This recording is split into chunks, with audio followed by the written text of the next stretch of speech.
How to send a lot of pictures through email on iPhone. Hey everyone, welcome back to our channel. In this video, we're going to learn how we can send a lot of pictures through email on iPhone, so make sure to watch the video till the end.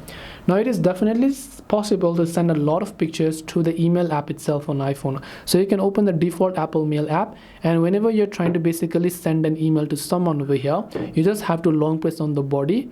Just tap on this arrow icon until you see insert photo or video.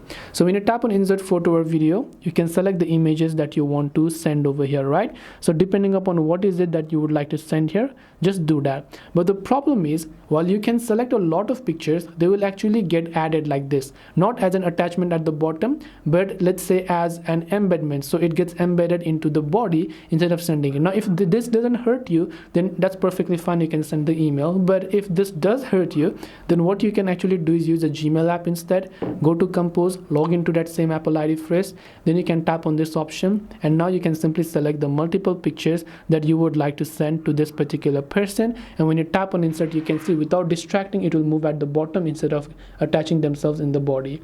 So this way you can send a lot of pictures through email on iPhone. Hope this video was helpful. If you have got any questions, then feel free to leave them down below. Thank you for watching till the end, and see you soon in the next video.